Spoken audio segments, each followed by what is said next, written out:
Hello for the humans, and I want to have a look at the 5 elemental details to getting good at WoT Blitz. If you know them, then you will also be very good at this game. Now, the first 2 things we can do in the start screen here, obviously the map is mines. You've got to know how mines work. We'll get into that a bit later. However, map knowledge is obviously very important. Then what you do while these 5 seconds right here count down is, or 7, you look at the team lists. What do we have here? We got an E100, we got a 183, 263, we got Progetto. I'm in the STB. I know what tank I have. I know the rough statistics of all of these vehicles. That's something that is very important. You don't have to know the specific statistics, but you have to just simply guess, okay, Sheridan, fast, high alpha damage, no armor, E100, high alpha damage, slow, big armor, something like that. Basically, as long as you know the basics of every tank, you'll be fine. Now, another thing to look at is obviously the distribution. Basically, there are, 3 fast tanks on each team. The enemy team has a single tank destroyer, while the allied team here has 2. And then we also have things to look at, like, for example, that are a bit more advanced. Like, for example, the 62A and the Badger not being in a clan, which tends to be slightly worse players. Then we got something like an E5, which is going to be excellent in this ridge line here. And then we got on our side, we got a 5A and an E100, which aren't really good at hull down, so the middle is not going to be a great thing. The Progettos are also platooned right here, which means they're somewhat likely to play well together. Now, the Sheridan's pretty fast. It's going to try to go up the hill, which I'm going to try to go with it here.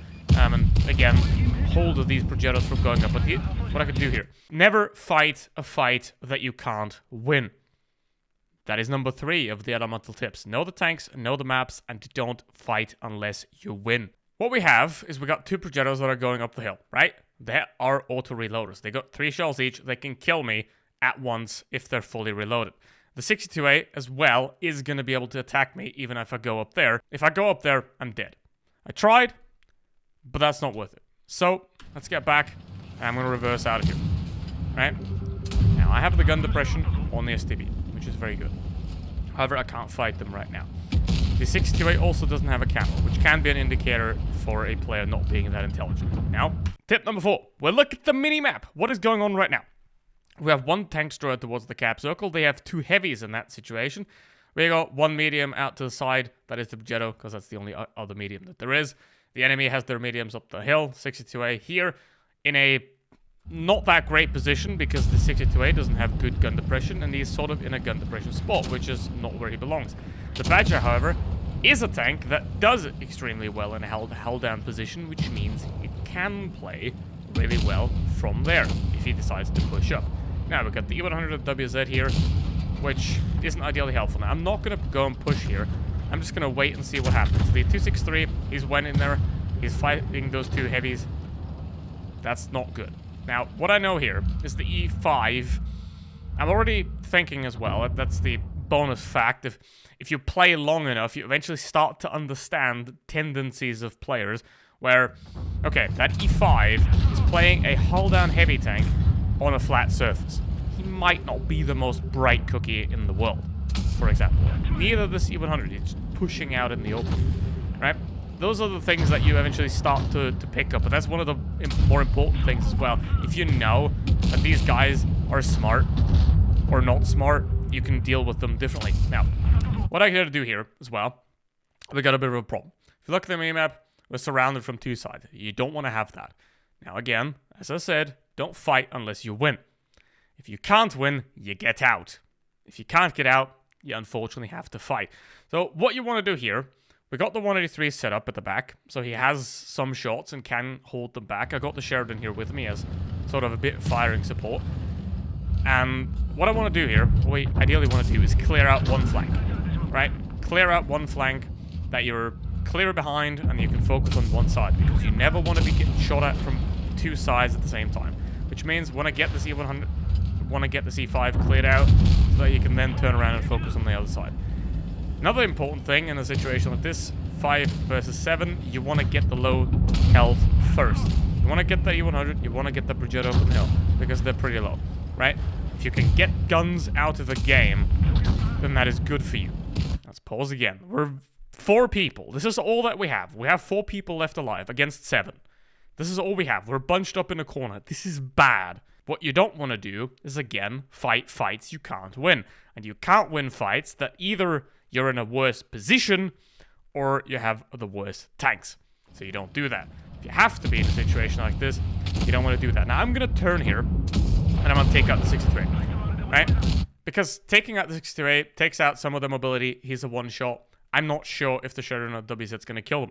Not great. Now, if the Progetto does something extremely dumb, which I never recommend, is he jumps on me. And the enemy team is going to completely screw this up because they're actually going to drive into me one by one just at the time that I'm reloading. He's going to shoot at the Sheridan. I'm unharmed. I'm at 1,000 hit points. I'm going to use heat to be sure. That's another thing to consider. If you really have to be sure to get the kill, consider using premium ammo. Obviously, don't screw it by shooting heat at the side of an IS-7, for example. That goes back into tank knowledge. If you know what tank you're up against, you'll have a way easier time. And what you also have to learn, and this is way easier for PC players, is peeking fast. Because if you can peek fast, and we'll see that later as well, you have a massive advantage as well. Now it's a 2v2. I'm a one-shot now. I've got 3 kills, 3,179 HP. What I want to do first, get the Badger. Get out the guns, right? I don't want a Badger to live, but Badger's not going to show himself, so I'm going to take a shot at the IS-7. And that's what you have to do here. You always take out the easiest target first. Easiest target first, then most dangerous target, right? Which can damage you the most, ideally. Because if you kill the easiest target, that's done. That can't shoot at you anymore. Then you can kill the most dangerous target that can do the most damage to you, like let's say a 183 or a T7 Heavy or something like that. And then after that, you go and take everyone else. Ideally here, you want to take the Badger first, because, well, I'm a one-shot to both of them. However, the Badger is obviously also a one-shot and has a bit more accurate gun than the I-7, which means the Badger is more likely to actually hit me. I'm going to wait here a bit because I want to see if the Badger shows up behind him. He doesn't, I send it, and the I-7 screws it up. Now, be aware that the 6th sense is delayed by about 3 seconds, so it's going to, you know, you're going to be spotted before you know that you're spotted, so keep that in mind as well. At this point, I have this bush right here, right? This goes back to map knowledge. I have the bush.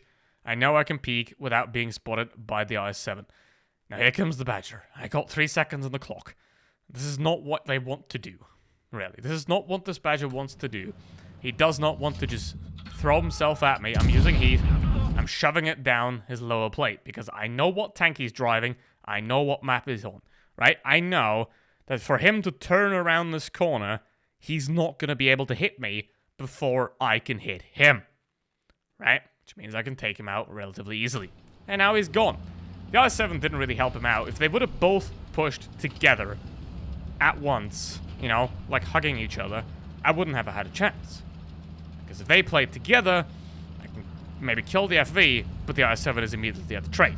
Which means that if you're the Badger and the IS-7 in the situation, go together. We get back into the peeking situation as well. You don't want to stick around for too long. This works obviously a lot better for faster tanks, and if you want to play faster tanks, you're going to have to learn this, is how to peek fast. If the guy isn't looking at you, aim your shot. 3 seconds aiming is better than 7 seconds reloading. However, if the guy is looking at you, and you want a shot nonetheless, you can simply peek very quickly. And how do you peek very quickly? Now here's the thing, aiming on PC is a lot easier than aiming on mobile. However, you can still do it on mobile as well. Now what we're going to do to learn how to peek fast and to peek more efficiently is very simple. We found ourselves some noob, like that guy for example, and we spot him. Look at him, and I'm spotted now as well. Now what a lot of people normally do is they, you know, this is an exaggeration, but you peek like this, and you peek, you aim, and you go back again. And obviously if I do that, if I stay out here the entire time, what can happen is I can just switch thing and shoot myself. You don't want to do that. You don't want to give that guy time to react. Like, it took me 2 seconds to switch device. You don't want to give him, the enemy, that. So what you want to do, obviously, and you aim at the enemy. That's obviously the most important thing. You aim at the enemy before you peek. Now what you do now is obviously sniper mode, and then you go boom, like that. See, I did not stop. 351. We go back into map knowledge. Where can I be spotted in this right position? The I-7 can use that bush right there for his advantage, right? He could spot me through this bush and kill me. I have this little hill here out of that position. He's 351 hit points. I have 350 alpha damage. Which is not great because he has a lot of armor. So with AP, it's not gonna end well for the most part. So I'm gonna use the bush again. I'm gonna spot up in this bush. There's 2 minutes left on this match, which is quite a while to play something like this out. And that's another thing, like, take your time. Don't fight a fight if you can't win it.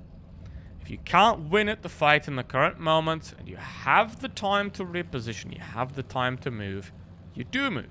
Obviously, me personally, I've went away from trying to maximize my results, trying to maximize the amount of damage or the win rate that I get, and focus a lot more on simply having a good time. Right? So this video isn't supposed to be about, and there you can see the fast peaking aspect of, I just send it. This video isn't be like, yeah, you have to do the most, you have to maximize your damage. You want to maximize your damage and win rate, this is the video for you. But you don't have to, because the main objective of the game is still to have fun.